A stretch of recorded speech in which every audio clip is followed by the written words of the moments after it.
I live about 20 miles outside the city where I work.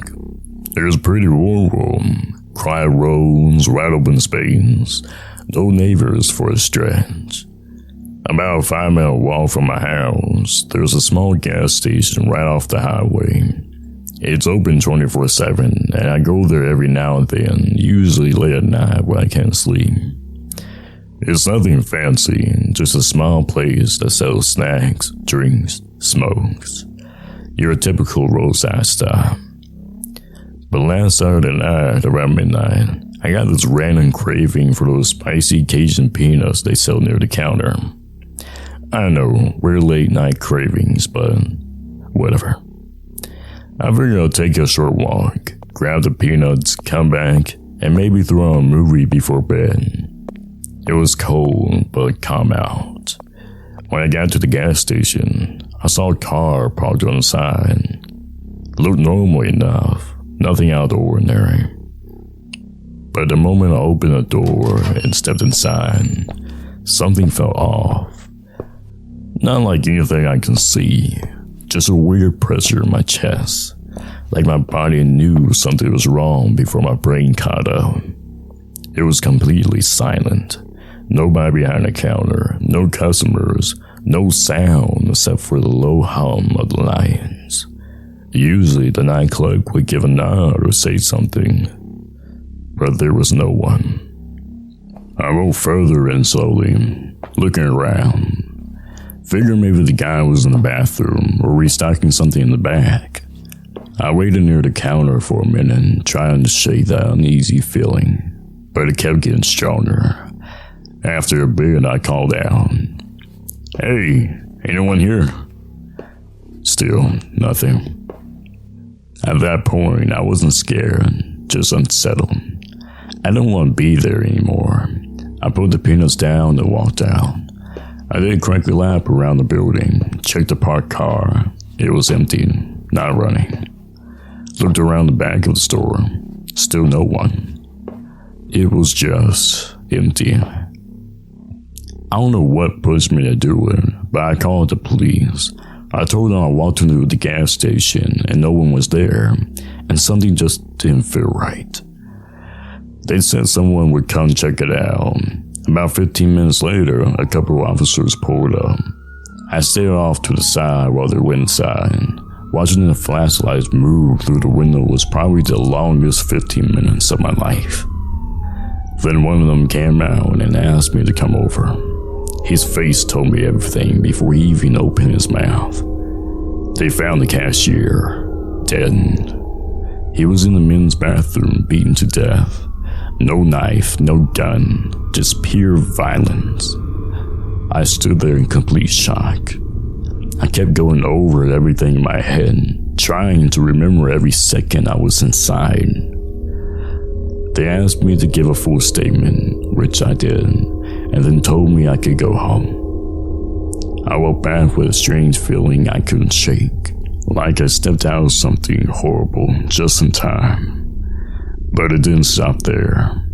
As I came up my driveway, I saw my dog, an indoor dog, standing in the front yard. He was just staring at me, completely still. That alone was weird enough.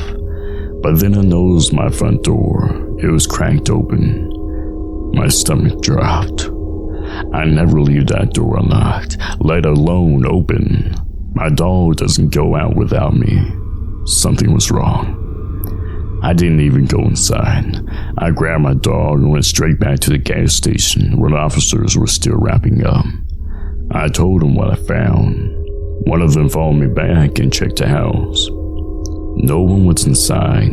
Nothing was missing. But there was clear signs of forced entry. Scratches around the lock. Scuffed floors. Someone had definitely been in there. They didn't steal anything. Didn't break anything. Just came in and left.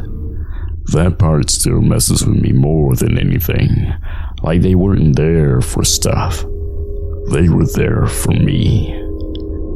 I didn't sleep that night or the next.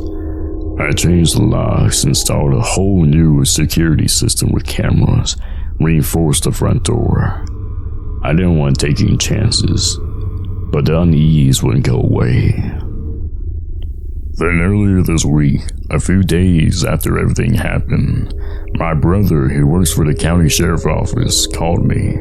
He told me that they reviewed the security footage from the gas station, and he needed to tell me something important. 10 minutes before I walked in, a man had come into the store. On the footage, he walks in calmly, then suddenly starts beating the cashier without warning. No robbery attempt, no words exchanged, just straight violence. Then he drags the body into the men's bathroom and disappears from view. Then you see me walk in. I'm looking around, calling out, totally unaware that there's a dead man and a killer in the back of the store. I hang around for a minute, then walk out. I check the car, call the cops, and get into the vehicle. About 60 seconds after I pulled out of the lot, the killer comes out of the bathroom, casual, calm, walks straight out the door and vanishes. I missed him by a minute. I was inside that store with a murderer and didn't even know it. And now, thinking back, I'm almost certain he followed me home. Maybe he watched me walk out. Maybe he saw where I went. Maybe he slipped in while I was giving my statement to the cops. I don't know what he wanted, but he walked into my home, let my dog out, opened my door, and left without taking anything. That's what sticks with me. Not just he's still out there, but that he was so close, and I had no idea.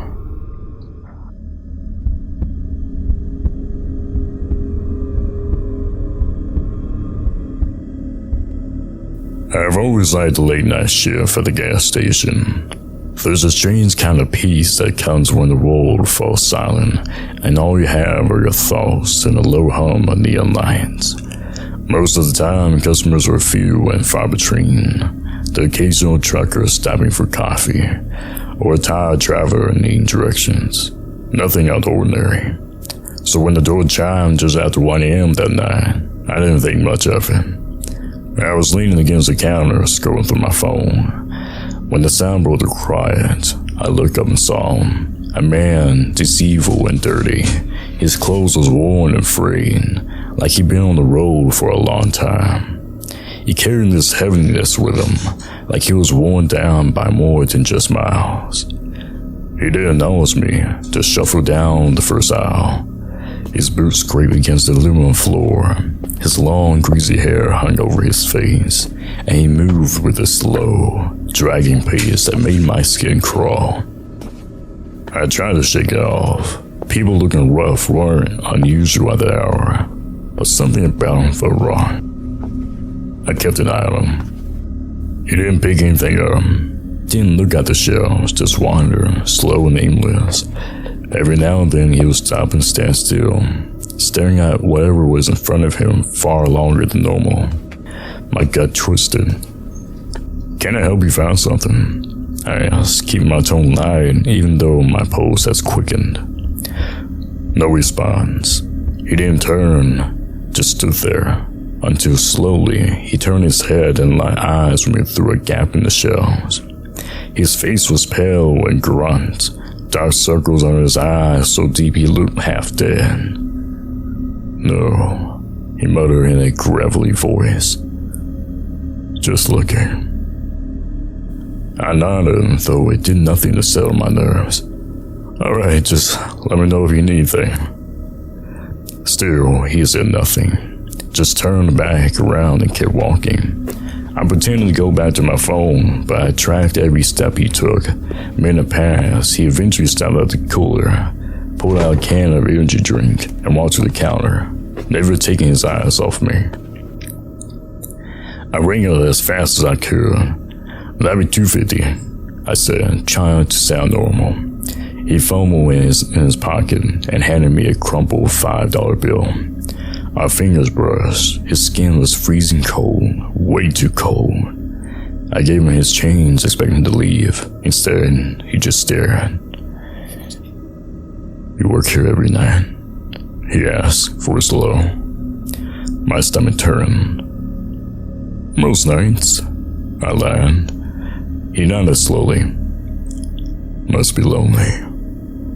Not really, I replied quickly, my hand tenderly drifting towards the phone under the counter. He just stood there, watching me. Then finally, he turned and walked out. I exhaled sharply. I hadn't realized how tense it was until he'd gone. I tried to go back to my routine, sweeping, stocking, keeping busy. But the feeling stayed. Something about clung to the air. The clock crawled forward. Then about an hour later, the door chimed again. I looked up and froze. It was him. He stood in the doorway, his eyes locked on mine, and stepped inside. This time, he didn't pretend to browse. He just walked straight up to the counter. Too close. Back again, I said, trying to force a smile here, though my hands had begun to tremble. He didn't respond, just stared. Then he said, "You don't belong here." "What are you talking about?" I asked, throat tightening. "You think you're safe here, but you're not. No one is." My eyes flicked to a security camera. I hope he would see it. Maybe second guess whatever he was planning. But he didn't seem to care. He followed my gaze, and something dark flickered in his eyes. I backed up slightly, hand itching towards the phone. "You need to leave," I said, voice cracking. His smile vanished. He leaned in, gripped the edge of the counter. Or what? My heart pounded. I grabbed the phone and started dialing, but before I could press the call button, he hung. He lunged forward and grabbed my wrist. His grip was tight, ice cold. "Don't," he growled, his face inches from mine. His breath was hot and sour, his eyes wild. He looked ready to snap. Then just as suddenly, he let go. He straightened up, an expression unreadable. "You're lucky," he murmured. "Next time, you won't be." And he walked out. I stood frozen, heart hammering. I didn't finish my shift, locked up early, called my boss and told him everything. He said he would check the cameras and call the cops. But even after I got home, I couldn't shake that feeling that the guy was still out there, watching, waiting. I quit the job a few days later. I never saw him again. But I still wonder if one day I will.